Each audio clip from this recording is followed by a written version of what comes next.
Good evening, everybody. Welcome to this evening's meeting of the Healthy Living and Social Care Scrutiny Committee on the 6th of December 2022.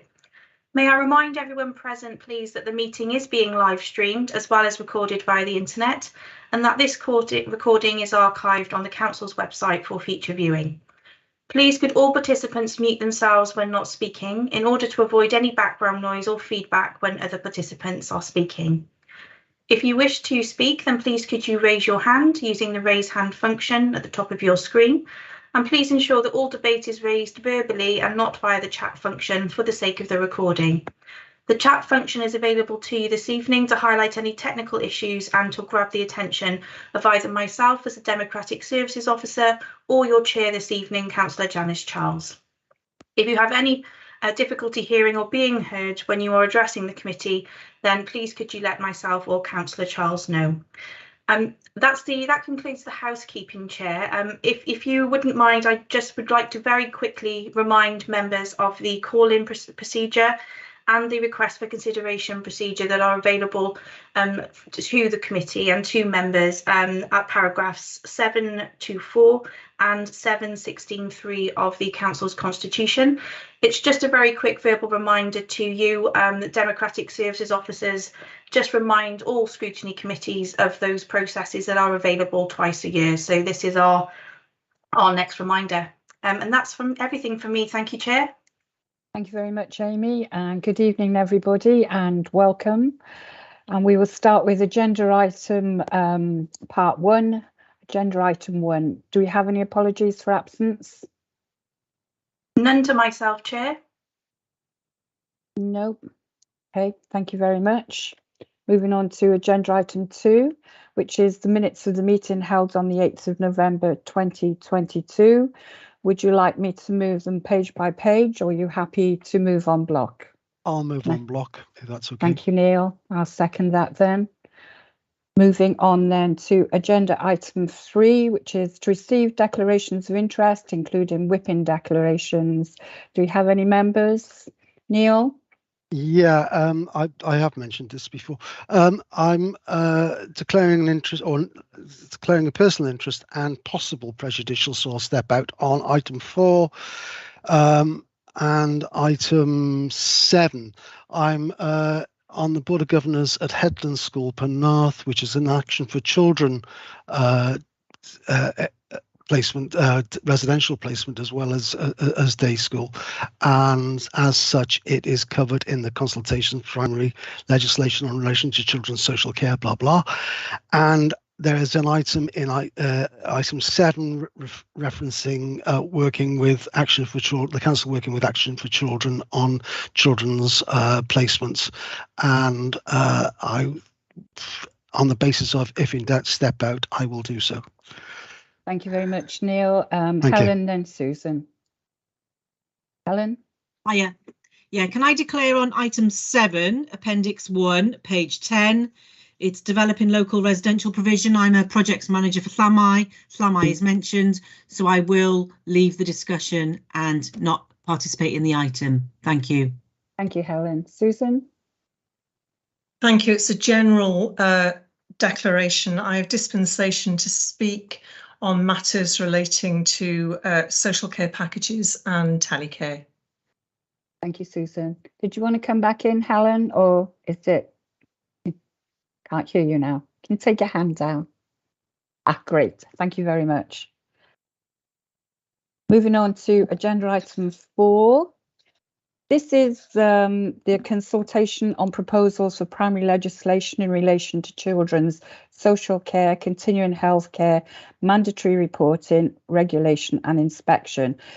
As I say, this is just for noting as it went to Cabinet on the 3rd of November, but it is important for us all to see. So I presume you've all read it and we can move on unless anybody has any questions. No, lovely. Thank you very much. I'm taking it that you're moving that, Chair. Can I get a seconder? Can somebody second that we move on? Thank you, Gareth. Thank you. Susan, thank you.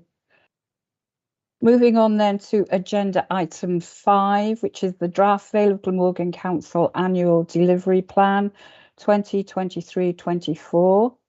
Went to the Cabinet on the 17th of November. This is for noting as it went to Cabinet on the 17th of November. We can approve, or any comments that anybody would like to make can be sent to Tom Bowering. Does anybody have any comments they'd like to make? Can we move the report then? Lance, did you want to speak on it? I just want to briefly introduce it because I think coming to Scrutiny Committee is an important part of the consultation process. Yeah. So I just wanted to really, I suppose, highlight that, and I suppose to just highlight also that it is in response to three critical challenges, being the cost of living crisis, the second one being Project Zero, and the last one being organisational resilience.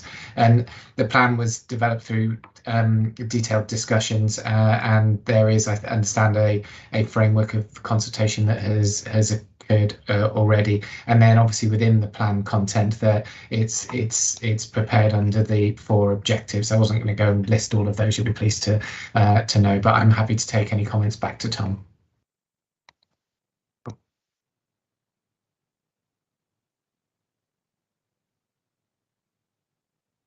You're on mute, Chair. Councillor Selby, did you want to come in? Yeah, thank you, Chair, and thank you for the report. Just one comment, really. So I note that within the report, I think section 5.1 refers to the impact of increased concerns being raised in relation to people who are considered at risk but not known or eligible for our services. And just a general comment that I think it would be useful for the committee to hear more about that issue at some point to understand what those pressures are. Clearly, there's been an increased number of concerns being raised, and I certainly find it helpful to understand more about what that looks like and the pressure that's bringing onto the department and its services. Thank you, Susan. I think this has been brought up before. Lance, did you want to speak quickly on that, or would you like to bring the report back again? Can I ask you, Councillor Lloyd-Selby, which part of the report you're referring to exactly? Because it may be a broader description than just social services, so I just wanted to explore that first. Yes, so the reference I've got before me is section 5.1 of the report. And there's just a paragraph there that refers to those increased pressures as a result of people who are not known to the department, but nevertheless safeguarding concerns are being raised, and that's bringing pressure on the service. And we'll happily bring that as part of our safeguarding report, I would suggest, in the future. Thank you. Thank you very much, Lance. Back to Lance again. Agenda item 6, which is the corporate. Sorry, Chair. Sorry, just to clarify for that last item, obviously the recommendations were asking for any comments to go back to the Director of Corporate Resources. But if your agreement, I think obviously bringing a future report would come from Lance and his officers. So I don't think that there's a need to pass that comment on to the Director, if that's okay. I just wanted to clarify that. But it's something that you and I can pick up in the committee's forward work programme going forward. Is the committee happy with that? So we would just be noting the reference this evening. Looks like a general consent of happiness. Can I take it as moved by Councillor Lloyd-Selby and seconded by Councillor Ball? Yes. Thank you very much. And I'll just, if you wouldn't mind, Chair, I just need to get the Vice Chair back in because he went out of the meeting due to his declaration for that item. If you must. I'm joking. Give me 1 second.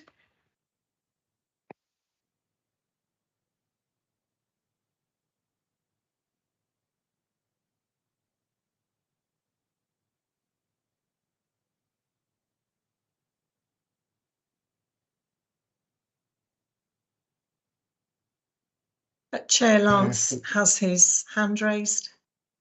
I have my hand raised because I think we may have made a bit of a mistake. The report I was just referring to was the annual delivery plan report. I was struggling to work out where 5.1 was, and 5.1 is in the report that I'm about to speak to, which is in relation to the corporate safeguarding. So I think can we? Sorry, I probably should stand back now and let the chair take whatever action they need to. But I think that's what's happened. Sorry. In which case, that's my error in terms of the agenda, and I apologise. Yes, you're quite right. I am raising that issue in relation to the safeguarding report. Is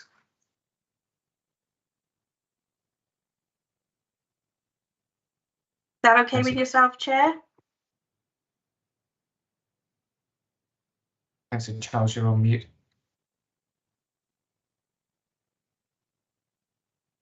Yeah, I'm happy with that. Is Neil back with us? Yes. Yes. Yes, I am. Yes. Thank you, Neil. So just to clarify for everybody, we've obviously noted the first reference, which was agenda item 4.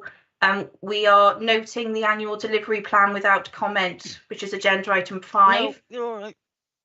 We're now going on to agenda item 6, which is what Councillor Lloyd Selby's comment was referring to. So I believe we're ready to go to Lance for any presentation, if you're okay with that, Chair. Yeah. This report comes twice a year. I can't see anything new, but look forward to your presentation, Lance. It will be very brief, Councillor Charles. Yeah. We do an annual report, and then in the interim period we come with a very much shorter report, and this is the very much shorter one. So I think if I can probably already pick up the comment that I from Councillor Lloyd Selby. We when we do the annual report, we will endeavour to make sure that we include more information about that issue for you. The report itself highlights a number of areas where even in those intervening months that we have continued to make progress on, and that's within the corporate policy, scrutiny and assurance, safe recruitment and training. So I'm not going to go into those in detail. I appreciate with a mid-term report, it's a lot thinner than our annual report, so there's less to get into, but it's important that we have this opportunity to update you if anything has occurred that you need to know about. Thank you. Is everybody happy with that? Yeah. Can we move forward? Are you moving, Chair? Yeah, I'm moving. May I have a seconder, please? Happy to second. Thank you. I'll take Councillor Lloyd Selby. Thank you. I will now move just for agenda item 7, Chair. We do have now some members that are exiting, if you bear with us 1 second. Yeah. Namely Councillor Thomas and Councillor Payne. I'm off again.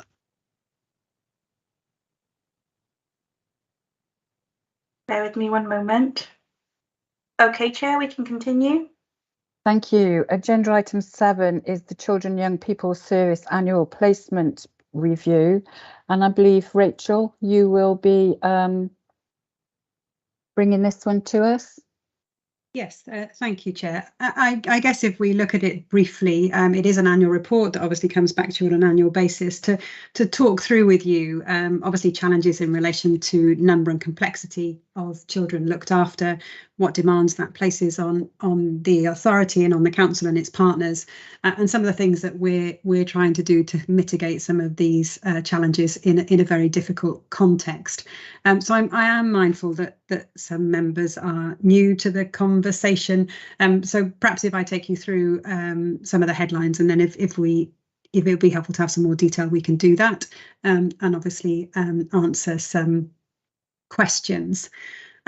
So the Vale of Glamorgan is currently, as of last Friday, looking after 319 children. And in addition to that, we have a number of care leavers, so post-18.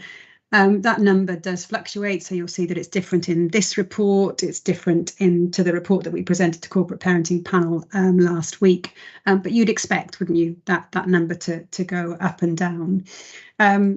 I think suffice to say the number of children looked after is 25% higher than it was in March 2020. The significance of mentioning March 2020, it's when we went into the pandemic, and it's also the point at which the Vale of Glamorgan had successfully reduced its safely and successfully reduced its number of children looked after in accordance with its intentions, and was reporting very successfully to Welsh Government.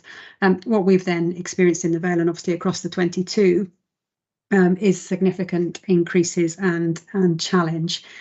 So 25% more children looked after is challenging, suggests increases in demand.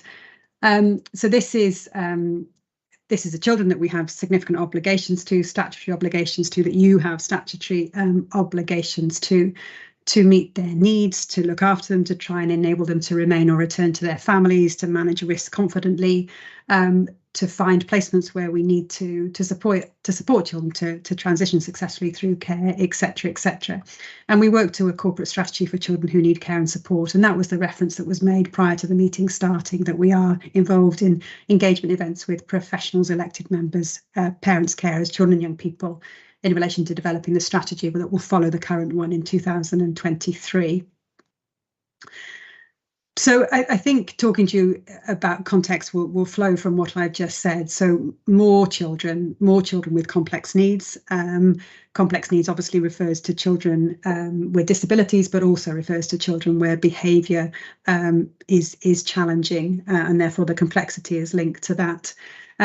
We have an obligation to support children to remain with their foster carers. Your children, my children, they would likely be staying at home post 18, and that's what we try to afford to our children in foster care. Remand is normally a pressure, but we don't currently have any children in remand. So essentially where the court has remanded a child for criminal behaviour to the care of the local authority, but we currently don't have any children in remand placements. And then what I've already touched on, significant pressures in relation to the COVID-19 pandemic that not only impacted the time when we were in lockdown or worried about socialising, will endure for families. And that's being followed, isn't it, hot on the heels by the cost of living crisis. So it's a really, really difficult context to work in. So our 4 objectives within the corporate strategy remain really important to us. So getting in early, supporting families to stay together, managing risk at the edge of care, making sure we've got enough placements, enough diversity, and supporting children while they're in care. The report includes some comparative figures to show how the CLA population fluctuates. It also shows some figures across Cardiff, Merthyr, RCT, and the Vale of Glamorgan, just to give you that information. It also shows you things like the breakdown, so where our children are looked after. Still about half of our children, about 48%, I think, live with their parents or wider family, but are looked after because they're subject to an order from the court, and we share parental responsibility with the parents. So that's really good for those children. That's where they are. But obviously the success there is if we can determine that we don't need a care order, we can go to court and seek to discharge the care order, and those family arrangements continue without that statutory kind of oversight. But we clearly maintain a level of support. Apologies for the highlighting that's in there. The highlighting reflects a question that I raised, and we should have gone back and corrected that. So apologies for that. We have had children in secure provision, but we don't currently have children in secure provision. In terms of there is a cost, isn't there, associated to placing children, whether you place them in-house or with our own foster carers, or whether you place them externally with foster carers or in residential care. And this budget, this spend, if you like, suffers from peaks and troughs in relation to demand that isn't necessarily foreseen, and where, in the interest of children, often safeguarding, we need to act to look after them, and we don't have enough in-house provision. So we do have an increasing reliance on externally purchased care, specifically independent fostering agency placements. In terms of children in residential care, what's interesting in relation to that is that number hasn't increased significantly. So it's been anywhere between 12 and 16 children for a number of years. I mean, those children change, obviously, but in the context of a population that rises, that's quite interesting, that population hasn't necessarily risen in terms of number. But placements can cost anywhere from about £4 or £5 grand a week residentially, up to £9,000, and on occasion those placements have been higher, and that's when you're paying for additional therapeutic costs, education, additional staffing particularly, and we obviously commission very carefully and keep those that cost and spend under review. So that is a lot, I guess, about the context, probably more than I intended to tell you. But every time I look up, I'm conscious of the new faces in committee. So hopefully the information is helpful. So I guess the question that you will ask is, okay, we understand that that's very difficult. What are we doing about it? And there are a number of things. Some of them are more successful than others, and some of them will have a greater impact than others. So some are a slow burn, if you like, and some less now. Really, quite a few might have a quick win. So we just wanted to reassure you that obviously we're looking back to the year before and looking ahead to the current year that we're in, just to explain those dates. But we audit on an annual basis all of the children placed externally. So basically in January or February of every year, we're looking at those children in some detail, considering what opportunities we would have to change those arrangements. So look perhaps for lower cost, more local options, but also within that process, we have to accept that there's also a position that we reach in relation to recognising that child wouldn't move, regardless of whether they're in an independent placement, because it would impact their stability. They've been there a number of years, etc., etc. Foster care recruitment, alongside developing our own residential provision, are high on our agenda. So we're part of Foster Wales, the national campaign across the 22. You've probably seen the adverts, really trying to push up the number of inquiries and then convert those people who wish to be foster carers into assessments and approvals. And that is probably our most difficult conversion. So inquiries are reduced. The anecdotal information, and it's across adoption as well, you'll remember, is, people are thinking more. Cost of living is making people reflect on spend, cutting their cloth, wondering whether that's the right thing for them. It's also not a decision that's made straight away. So we're trying to think about how we change our advertising. So before, some of the myths would have been, you can only foster if you're, I don't know, that you're a couple, or you have a massive garden, or you have X amount of space inside. I think now what we're recognising is that we really need to pull out the financial framework in relation to fostering. So that's much clearer and upfront.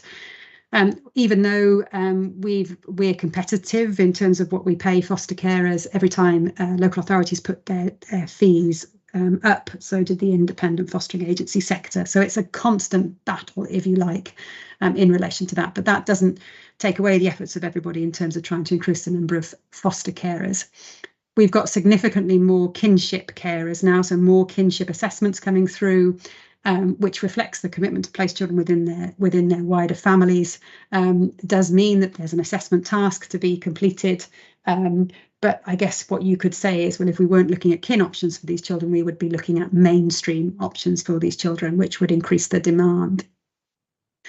The reason that colleagues stepped out is because we are developing 2 residential provisions with the third sector. The first is with Action for Children, a 4-bedded children's home within the Vale of Glamorgan for 8 to 13-year-olds. And the second one is a 2-bedded provision, again within the Vale of Glamorgan with Llanmai, for 14 to 18-year-olds, supporting transition for those who remain in that arrangement into independence. And that timescale of June 23, shifts all the time. I've heard it was July today, but it recognises this stuff doesn't happen quickly, but what it will do is give us 6 beds that we haven't had before, and 6 opportunities either to place children locally or to return children to the local area. So it's really positive, and to be able to do that with the third sector is really exciting. We have a joint budget. We always have had a joint budget with education, so colleagues in learning and skills, for children who are placed in residential care. That happened a long time ago. So in 2013, we've obviously reviewed it over the years, but it takes away, if you like, some of that wrangling between internal directorates and allows the focus to be on the child. So 90% is contributed by Children's Services and 10% by Learning and Skills. and that's reconciled at the end of the year in terms of whether it's over or under. We focus on opportunities to discharge care orders or to convert care orders into special guardianship orders or residence orders, which remove the oversight of the local authority and place it back within the family. We've had some success. I think I was quickly totting up the numbers.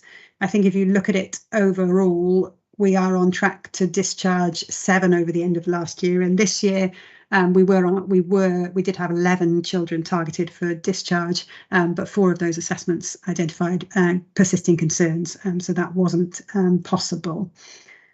And we pull all of this information together to constantly try and learn and reflect and keep ahead. But 22 of us are doing the same thing. 22 inevitably are competing within the same market. So there's quite an agenda, a national agenda, obviously, in relation to increasing provision, but also trying to do that in a way that doesn't profit from children in care, but recognises that you can only squeeze providers, can't you, if you have enough provision. So we had a meeting with Welsh Government last week that Lance may wish to refer to, and that was a very positive meeting with the Deputy Minister, the Statutory Director of Social Services and his deputy, and they came to talk to us in the Vale of Glamorgan about what we were doing in terms of our CLA population, elimination of profit, what our strategy was, what our focus was, what was important to us, and I think they went away very understanding of the context that we're working in, didn't think things would change overnight, but I think felt that we'd had an open and transparent conversation that had helped them to understand who we were and some of the things that we were doing. So yeah, that's children looked after in this context, and apologies because that was longer than I wanted to talk or intended to talk. That was really good. Thank you very much, Rachel, and thank you for the report and going through it in such detail. It's good to see there are house plans to improve the situation and to help with the increased numbers. Councillor Cave would like to ask a question. Yes, thank you, Chair. Yes, thank you, Rachel, for that very in-depth report. I'm just noticed you said at the very beginning, or towards the beginning, that there's an additional 25% increase since March 2020. And I've had a quick look through the report again, just in case I'd missed it. But I don't see anywhere where we've said we've had an increase in staff. And I can see this must put a huge additional burden on staff. And so I'm just wondering what's happening there. Yes, thank you, Councillor Cave, and thank you for that opportunity. It's interesting, isn't it, where you have similar conversations but in different contexts. And one of the conversations exactly we were having with Welsh Government was, what's been the investment into children's services? And I was positively able to reflect that there has been investment into children's services. So I think if you look at it over a kind of 2 or 3 year period, we've added 14 social care officer posts, so non-social work qualified posts across the teams. That's intended to increase capacity and resilience, really think about what we need a social worker to do, and also increase our ability to grow our own. I think it's the equivalent to 4 social workers, a practitioner manager, an operational manager, an additional TM to support a proportionate level of restructuring that took place in June of this year. The challenge with that, so that sounds great, doesn't it? And I can't stress enough how important that investment has been to children's services, but it's not without challenge in terms of recruitment into social work qualified posts, and also our sickness levels were really good during the pandemic. I think people just threw themselves at what they needed to do.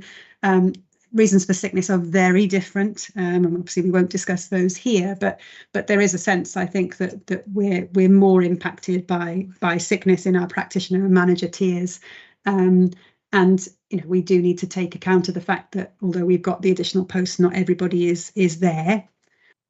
But the number of social work vacancies has reduced. So it's reduced by about 1/3, and that's because we've done things that we perhaps hadn't considered before. So we now have 3 international social workers who've joined us, moved from South Africa. We have 2 individuals who've returned to practice, so social work qualified, didn't maybe use that social work qualification initially, then left the profession for very legitimate reasons, and now have returned. So I think, you know, there's reason to be optimistic as well when you consider the number of social care officers that we brought in additionally. But again, it's that slow burn, isn't it? And making sure that you can stay on top of that all of the time. So a mixed response, I guess, Councillor Cave.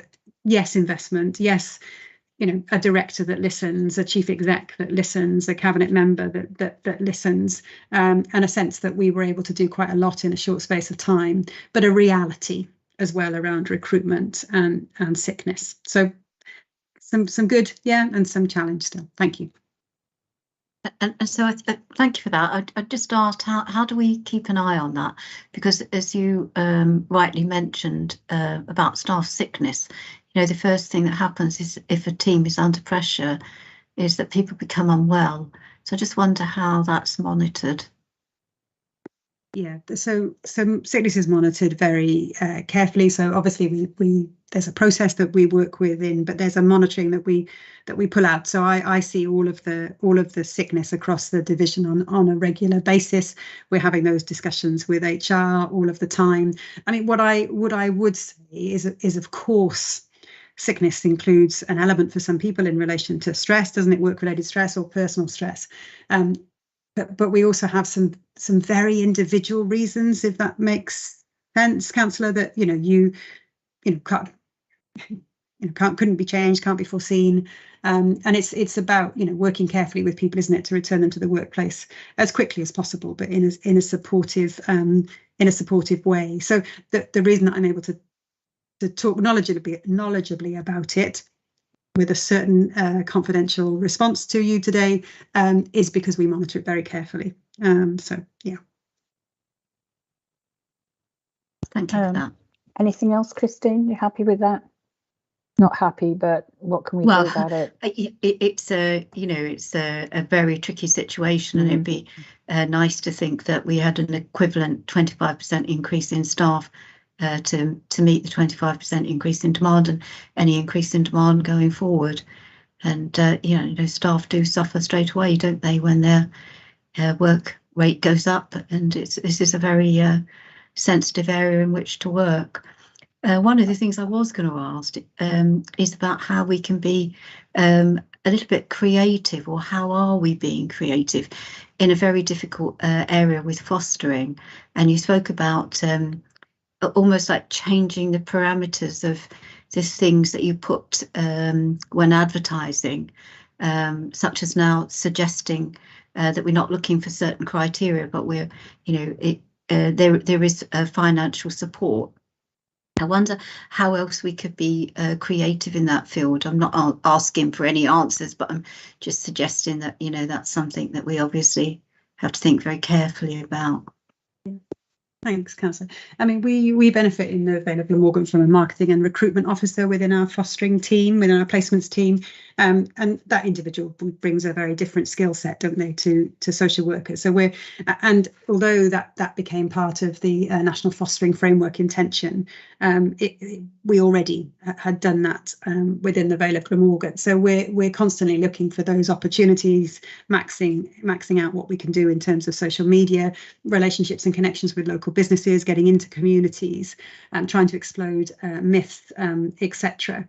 I think our biggest challenge is the independent fostering agency market, because they move so quickly in relation to costs. I mean, our fostering team, our placements team, we have an on-call service that supports the needs of our foster carers. Not everybody has one. So there's lots that we use foster carers to respond to initial inquiries. So there's lots of things that we're doing, and the creativity around how we use the resource that we've got amazes me on a daily basis. Yeah, so I don't know, Mr. and Mrs. Cave, for argument's sake, are approved for. Yeah, and we're constantly saying, how do we flex that? How do we do that differently? Obviously, formalising that with exemptions, thinking about matching, but constantly thinking about how do we maximise that resource. We have a placement panel on a fortnightly basis. We've just had one today, and it's a lot of demand, a lot of pressure within the conversations we were having, and lots of creativity, lots of maximising that opportunity, lots of asking to do something a bit different, looking for that authority. And I think I would see mine and Karen's roles as removing some of those barriers really and supporting that creativity. So are we doing everything we possibly can? Probably not. But there's certainly a lot of activity. What you're looking for is a quality set of inquiries, because you can have loads of inquiries and then convert very few. So we're always trying to make those inquiries as informed as they can be, so the quality of our information is good. And we've done lots of work with our comms team, etc. And one of the things that we're doing currently is maximising relationships with local businesses. So we're getting into communities and into local events rather than just standing outside Tesco's. Yeah, so integrated into community, seeing people regularly, responding to that drip, getting some, as I say, getting some of that finance information out there so people aren't, have some answers before they start to have a conversation with us, because then hopefully they will have a conversation, not just turn away because they think they will be able to do it. Thank you. Lovely, thank you for that. Thank you very much, Rachel. Councillor Susan Lloyd-Selby. Yeah, thank you. Really comprehensive, helpful report. And when I was reading it, I was reflecting on the earlier report that we noted in terms of the consultation on the potential change in primary legislation, and our response to that is quite rightly pointing out that there's a need to consider how the market is developed, that simply changing legislation in isolation of that consideration and efforts to develop and expand and grow the market, particularly at a local level, that is absolutely critical, isn't it? So that's clearly something that we need to be mindful of and keeping an eye on, because that has potentially huge implications, both positive and negative. So it's great that we're developing local provision. I was going to ask you how we were around timescales for that. So inevitably there's a bit of slippage and winter's ahead of us. If we get snow, then those dates could be pushed further backwards, but it would be great just to be kept in touch with those developments. And it's good news that we're developing local provision for young people in the Vale, both in terms of better meeting the needs of young people, but also in terms of alleviating some of the cost pressures, because as the report rightly points out, developing that provision ourselves is likely to be cheaper than trying to secure that externally. Just one request. So the comparative data across local authorities was interesting to see, and obviously there's an upward trend across all 4 of those authorities, which is inevitable given the pressures that families have been under through the pandemic, particularly. I did really quick calculation, and I can see that Cardiff's had a higher percentage increase than the Vale. It looks as though Merthyr has had a significantly lower increase. So just when that report comes back, I think it's next year, is it October? It would just be interesting to have a little bit more information about that in terms of if there are differentials, perhaps a little bit more context about why there's that differential for the Vale. Comparatively speaking with neighbouring authorities. I think that would be helpful for us to understand where the pressures are and the action that needs to be taken to support the alleviation of those pressures. But thank you. Thank you, Councillor. Really helpful observation, and we'll certainly do that. What we'll these 3 local authorities are within the adoption collaborative. So it's relatively easy for us to have conversations to get some kind of indication from, I don't know, say Karen's equivalent or my equivalent in those authorities. Yes, and we can certainly do that. In terms of the timescale for the residential provisions, what it was, the 2 original timescales that we had would be that our 2-bedded older children provision would be ready in April, and our 4-bedded younger children provision will be ready in June. I think what we've got to do is understand then what's the gap, isn't it, between this property is ready yeah, and when those properties open and take their first children, there's works to do within both, and those things are different, yeah, but there is work to do in both. I'm also conscious that recruitment is challenging within the care sector, if it's not already an obvious thing to say.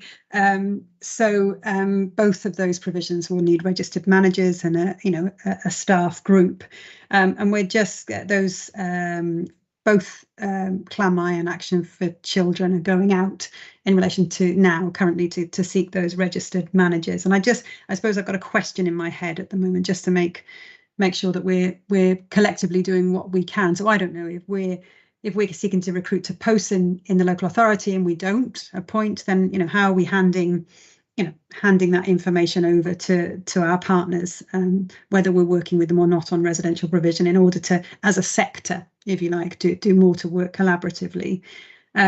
So the answer to your question, I guess, is we'd been looking at the first quarter of next year. I mean, I think if we were to be receiving children in quarter two, that would still be good.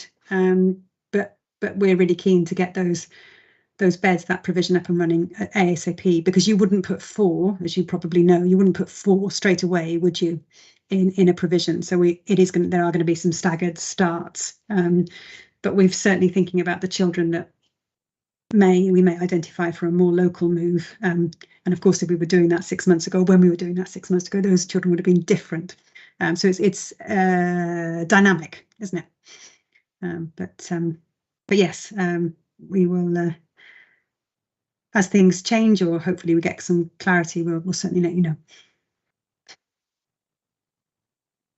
Thank you very much, Rachel, for your in-depth answers and for your report. Very much appreciated, and we look forward to hopefully all your success you have with all the in-house plans that you have now to moving forward. Thank you very much. Thank you. Moving on to agenda item, the recommendations for agenda item 7. There are 3. We consider the report, and that we receive a further annual review report in October, and that the report is referred to the Learning and Cultural Scrutiny Committee. Can somebody move that for me, please? Well, I'll move the recommendations. Thank you. And I'll second. Thank you very much. Moving on to agenda item 8. If I may, Chair, I'll just call in Councillor Payne and Thomas. Just bear with me one moment.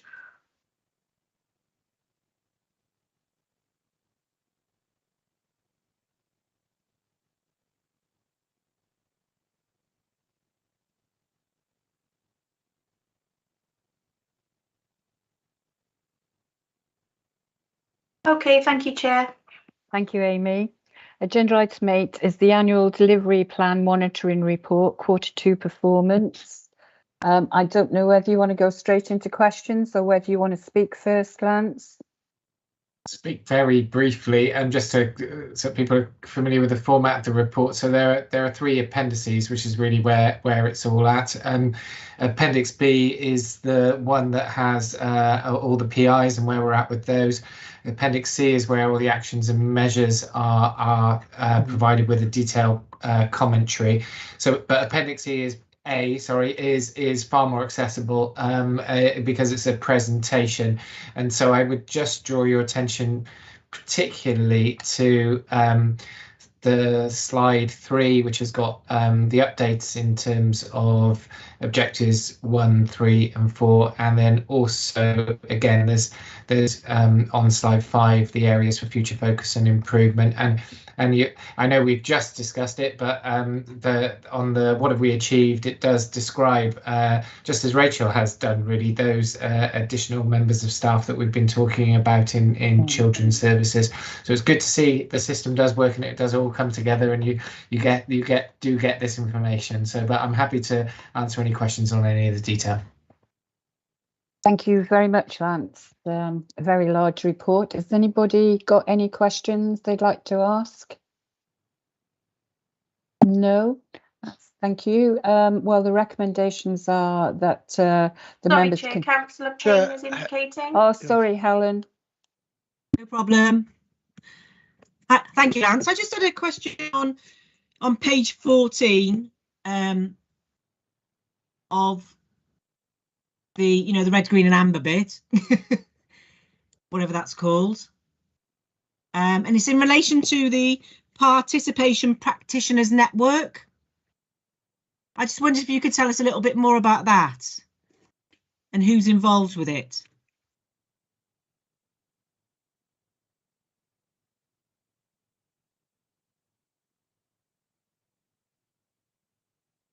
Did you get I'm that, struggling Lan? to find it. Yeah, I'm sorry, I'm struggling to find it. Page 14. Yeah.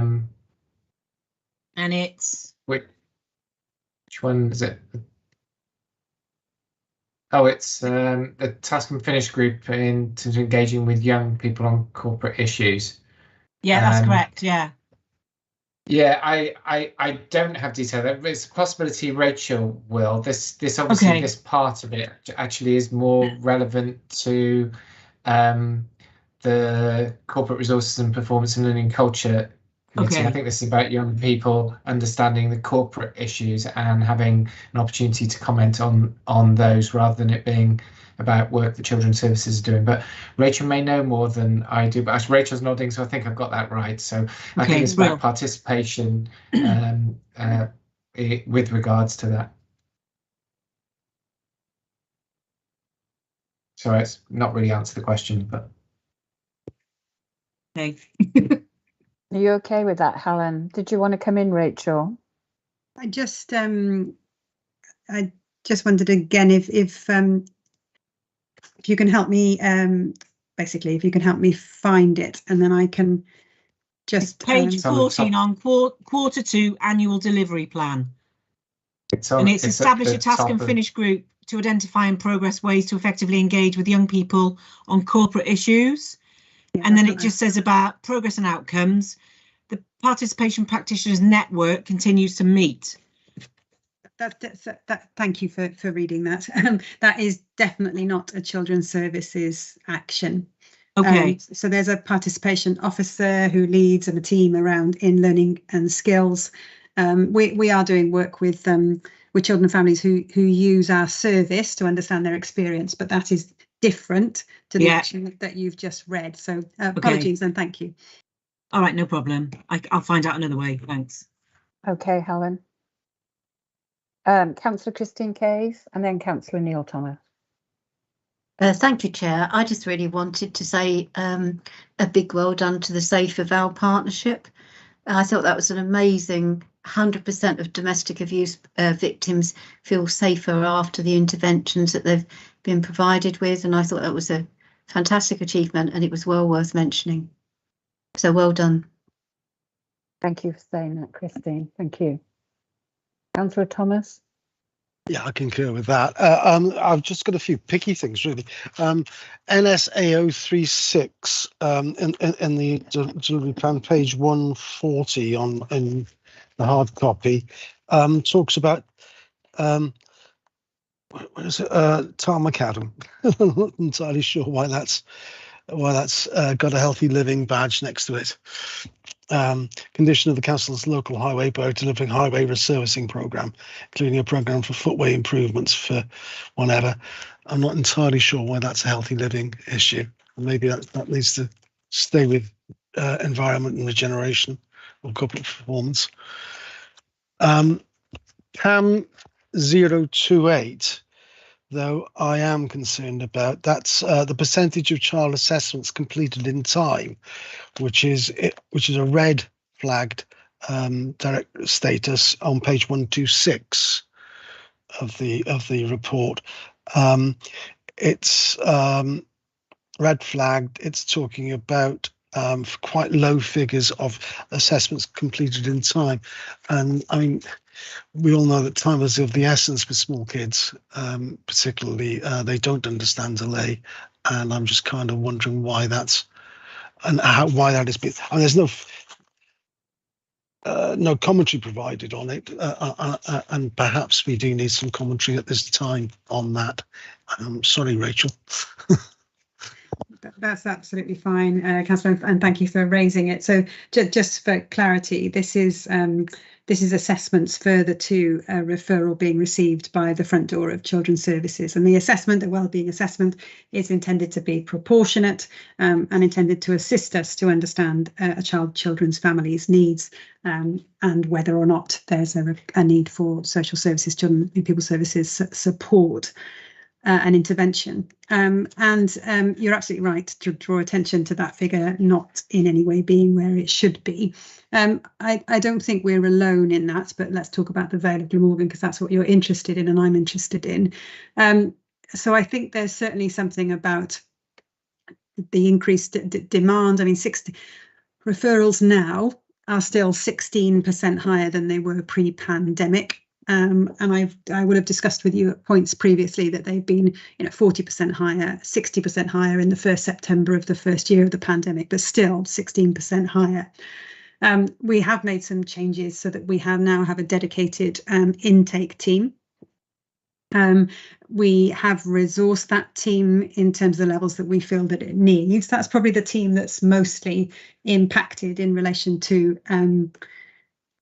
capacity recruitment challenges. So half of the social workers in that team are agency social workers, and we've got a current conversation in relation to whether we need to think about more social care officer capacity in that team.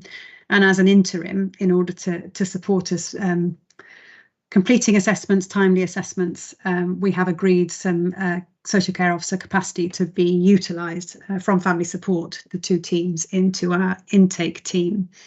I think there's also something about a worker doing the work, if that makes sense, and then going on to the next piece of work before that's written up. And obviously, what the system is looking at is for work that's written up. I think there's also something about proportionality and how proportionate we're being.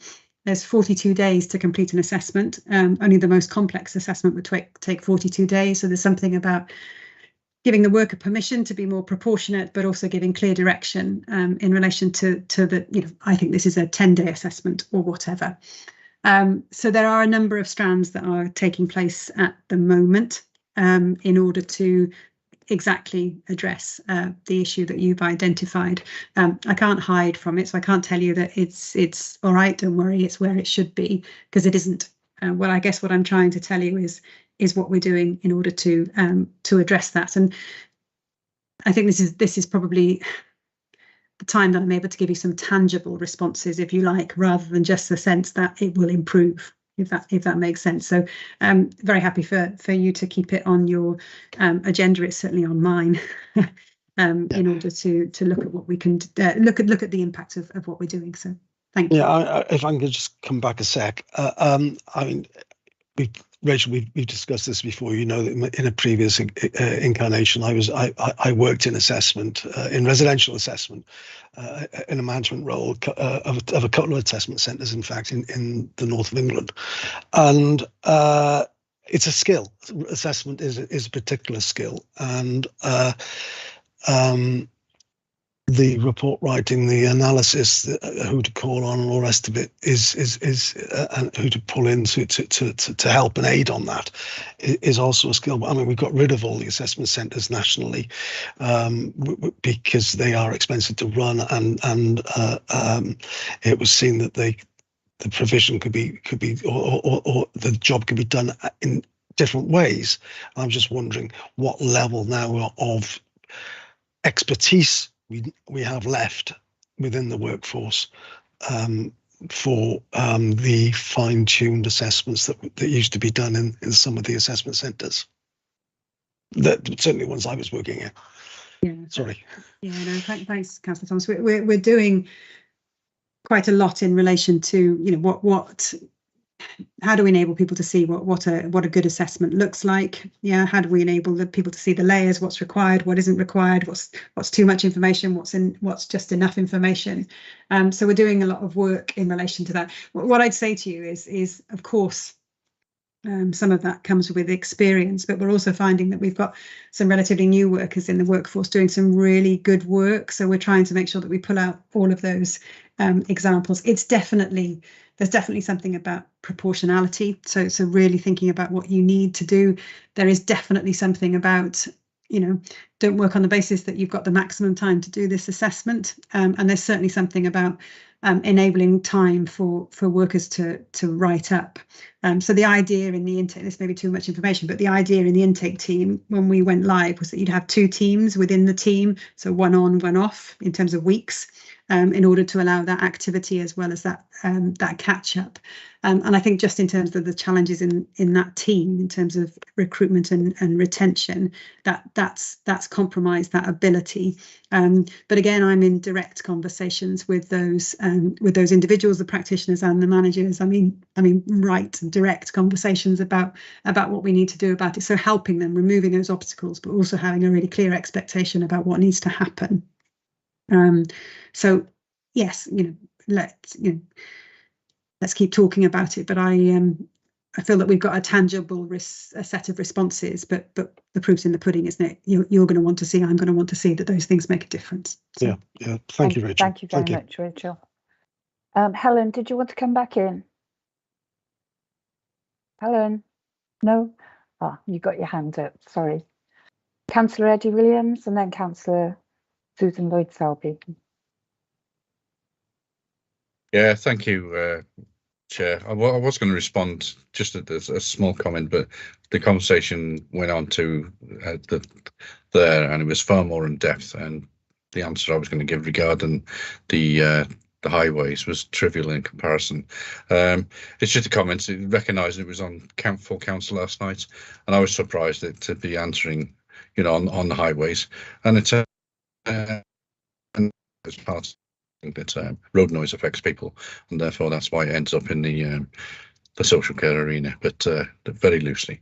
I would just like to add that recognising the conversation we just had about assessments and everything else, and it is an ongoing. It's something which will continue changes, and we having different individuals coming in with different expertise, and also the caseload that we're dealing with provides its own challenges. And I thank Rachel for expanding on that and just recognising that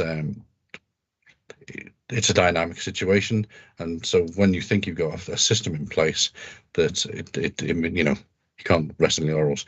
But I wanted to just add, you mentioned strengths-based assessments as well. Rachel, is another change that we're going to bring into. So I don't know whether you want to add that to the conversation. Yeah, thanks, Eddie. Councillor Williams, it's about how, isn't it, how we work with families. So how are we clear in relation to the outcomes? How do we work in partnership, and ultimately how do we do that in a strength-based way?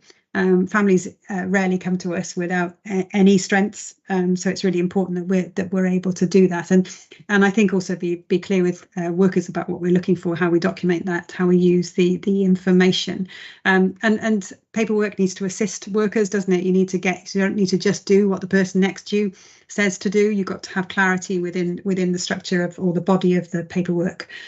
So again, it's all of those things, really: proportionality, working in a strength-based way, really thinking about what's the element that children's services need to come in and assist with, what other agencies are there to support, so that we have a collaborative effort. And ultimately, how do we strengthen the family's resilience and the family's own resource in order that they don't need anybody at all. So yeah. Thank you, and thank you, Eddie. Susan? Thank you, Chair. Forgive me if I should know this, but so looking at page 123 of the report, it includes some performance indicators that are relevant for this scrutiny committee, but there are no targets set against those PIs. So I'm just wondering why there are no targets. Okay, for most of those, we wouldn't feel that it was appropriate to set a target. So it's not as if we want a particular number of users who have domiciliary care, for example. That would be dependent on who essentially approaches us and needs it. There are probably so I, it says in the commentary that actually we are, however, measuring that activity. Some of them, if they're newer, we may be looking at them over a period of time and determining then whether it's suitable to set a target. But and particularly, I suppose, in terms of some of those ones where it's about timescales, that would be appropriate. Would then be more useful for us to set a target. But certainly, where you're talking about the number of services, that really is dependent entirely on who approaches us for help and support. Unless we were particularly doing something targeted in a direction where we wanted to expand a particular type of service, which I don't think is the case with any of those ones. So yeah, it doesn't look satisfactory. I understand that. So you know, where we can, we will add that in the future. But certainly some of them, it's not appropriate to have a number. You know, I couldn't tell you what the right number of people with domiciliary care is. So. No, absolutely, and I completely understand that. I guess I'm looking at something like CPM 084, which is about the number of care and support plans that were due to be reviewed during the year, and that includes the number whose reviews were completed within statutory timescales. And I guess that's why I have the question in my mind that if there's a statutory requirement to review care plans, my expectation would be that there would be a percentage target established around that, so that we could understand whether or not those statutory timescales were being achieved. Yeah, some of them, and particularly I think that one actually, but they're worded in a really strange and peculiar way that does take some deciphering, and I think my understanding of that one is that that's where people who are due to be reviewed, and which of those reviews were completed within the timescale, but it's asking the performance indicator is asking for a number and not a percentage. So you're right, a percentage would be useful because it would give you an idea of how many there are, whereas the actual indicator that we're required to report on is a number. And unfortunately, there are quite a few like that which are a little bit flawed. It's like they're 2/3 of the way there rather than the whole way there.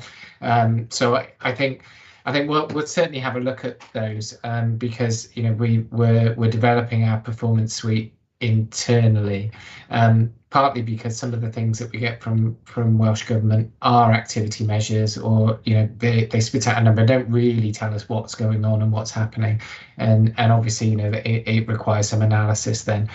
So it's something we're looking at. I'm not sure whether it's in specific connection to that one, but there were a number that we are developing dashboards and so on, which is far more useful for managers to see what's going on in their service and respond quickly to any kind of emerging patterns that there might be. Thank you, that's really helpful. Thank you, Sue. Well, that takes us up to agenda item 9. I don't have any items except to wish you all a very happy Christmas and New Year. Thank you, Lance. Thank you, Rachel, for all the work that you're doing in these very difficult times. And please pass on our thanks to the other members of staff. Thank you all for your attendance this evening. Enjoy the rest of your evening and be safe. God bless. Chair, do you mind? Yes. Can I take you mover and seconder to note that report, please? Yeah, the recommendations 1 and 2 were to progress towards achieving the annual plan, and also agenda item recommendation 2 was to refer anything that we've said that may be helpful to the Cabinet and for their consideration and approval. Happy to move. Thank you. Thank you, Jane. Second. Okay, and just to clarify, Chair, there weren't any formal comments raised by the committee, so we'll be noting the report. Is that okay with the committee? Yeah, all happy? Yeah. So sorry, that was moved by Councillor Thomas, and who was the seconder, please? Jane Norman. Helen. Helen's got a hand up. Jane had a hand up as well. Thank you. I'll take it seconded by Councillor Payne. Thank you. And thank you, Amy, for all the work you do as our main person here, running everything smoothly. Good night. Thank and you God very bless much, us. Chair. Good night, Thank everyone. you. Good Thank evening, you. all. Yeah, Merry Bye-bye. Christmas Bye. as well. Bye. Bye bye. Yeah, bye. Bye. Right. Bye.